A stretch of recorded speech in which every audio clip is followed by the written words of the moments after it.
Alors, résultat ce matin.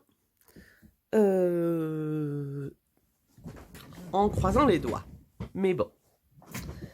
Donc, je n'ai pas dit que c'était facile de démouler. Ici, il faut faire attention. J'ai commencé pour être sûr que ce ne soit pas un fiasco. Il faut décoller déjà au départ. Le tout départ. Le tout départ. On fait attention. Voilà. De décoller toute la surface. Voilà. Et là, je pense qu'on est bon. Et maintenant, on prend toute sa surface, là. Et avec délicatesse, on décolle. J'ai bien dit qu'on était délicat. Alors, les moules épais, de Stamperial, hein, ou autres, hein, c'est plus facile parce qu'il n'y a plus d'épaisseur, etc. Mais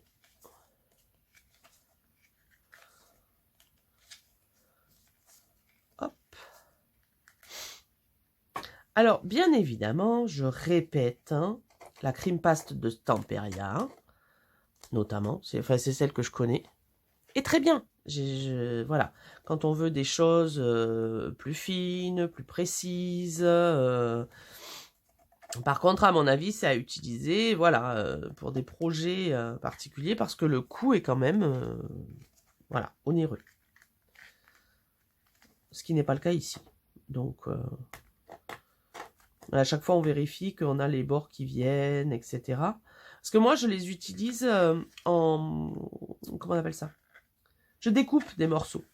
Je ne sais pas si vous avez vu la carte marine là que j'ai faite, où j'ai utilisé les engrenages que j'avais fait, un aspect rouillé. Voilà, moi je les découpe, donc on y va doucement. Là, il y a un petit morceau qui reste. Ça me fait l'effet de... Vous savez, le scotch, là, qui veut jamais se décoller comme on veut, etc. Donc là, il y a un petit morceau qui reste. Si on veut pas que tout se suive en déchirant, ben on le soulève. Ça, en fait, c'est les différences d'épaisseur. Quand j'ai passé, des fois, voilà, on passe pas au bon endroit comme il faut.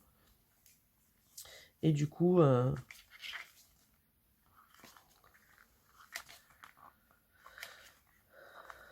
donc, j'ai essayé de pas faire une vidéo de 30 minutes pour démouler mon truc, là.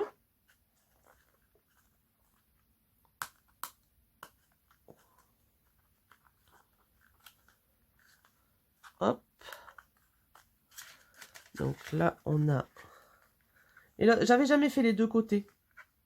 C'est Marie qui avait commencé, Marie-Ange qui avait commencé à faire les deux côtés. Je me suis dit, oh tiens, pourquoi pas. Donc à la charnière, je sais pas trop comment ça se passe. Mais ma foi, ça se passe. Et on va voir ce que ça donne de l'autre côté.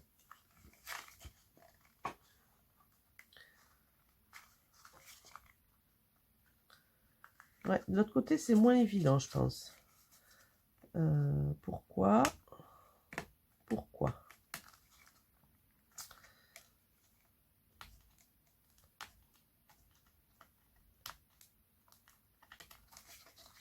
Après, quand vous allez le coller, si vous récupérez les morceaux qui sont... Voilà, là, il y a un morceau qui s'est déchiré. Si vous le récupérez, ça ne se verra pas au collage. Hein. D'autant qu'après, si vous n'avez pas la couleur que vous voulez, si vous l'avez fait en blanc et que vous le teintez, vous passez de la cire, ça ne se verra pas du tout. Hein. Bon, le côté, comment je pourrais dire, négatif ou positif, se détache moins bien, semble-t-il. Mais c'est un autre effet.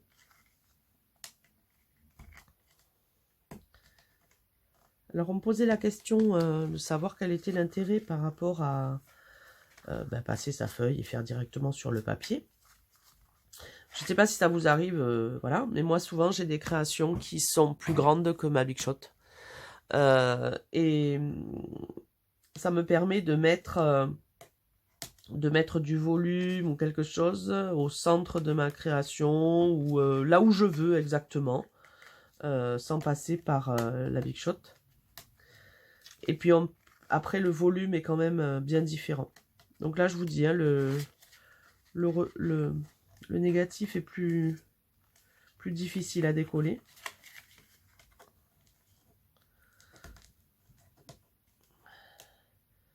Après, j'aime assez la couleur. Je suis toujours dans le champ. Ouais, on va dire que oui. Hein, sinon, vous m'en voudrez pas. Bon, j'ai des ongles pour celles qui se rongent les ongles. Ce qu'il ne faut pas faire. Hein. C'est pas possible, ça. Ça va être plus compliqué. Mais vous prenez un outil. On en a des outils en scrap. Hein. D'ailleurs, je suis en train de me dire que... Il y a des nouvelles pâtes là qui sont sorties, tout ça. Il y a toujours des nouveaux produits. Toujours. Qui donnent envie, évidemment. Parce que on en a plein nos ateliers, mais nous sommes toujours tentés par les nouvelles possibilités. Et encore, il faut qu'on s'en crée des nouvelles avec vos astuces, là. Comme s'il n'y avait pas assez de choses. Vous voyez, c'est parce que, voilà, le démoulage est plus délicat.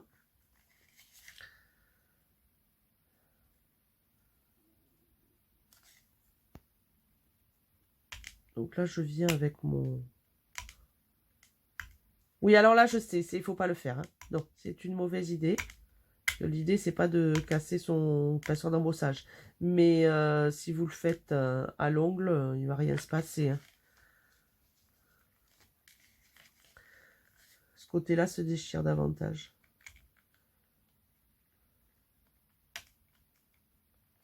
L'autre côté, c'est pas du tout déchiré. Bon, après, j'ai choisi un classeur d'embossage très fin. Il est très fin. C'est-à-dire qu'au niveau des volumes de... comment on appelle ça? De l'impression, il est vraiment très fin. C'est des symboles mathématiques, c'est... on n'est pas sur des formes simples. Alors, vous savez, moi, là, c'est parce que je filme. Hein, sinon, il y a un moment que j'aurais tout arraché. Et advienne que pourra. Parce que la patience n'est pas forcément mon trait de caractère le plus significatif, on va dire. Quoique, quand je réfléchis, je le suis assez. Je suis têtu. Voilà. Allez, on va dire ça. Je suis têtu.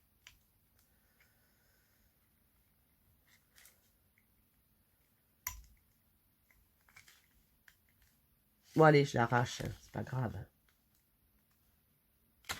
C'est pas grave parce que moi, j'utiliserai quand même. Donc, on fait comme ça. Et voilà. Donc, là, je vous ai dit, c'est plus... Mais en espérant que ça fasse la mise au point, regardez. Voilà. On a un rendu, ma foi, qui est assez fin.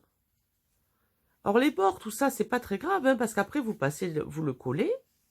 Vous passez de la pâte de texture là sur les côtés si vous voulez cacher et l'intégrer réellement à votre création.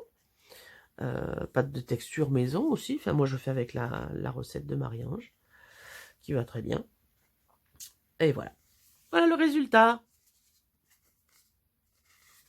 Et vous voyez, après, là, quand on met la poudre, alors c'est très souple, il n'y a pas de bulle. Alors ça, je trouve que c'est un rendu très fin. Voilà. Bonne journée!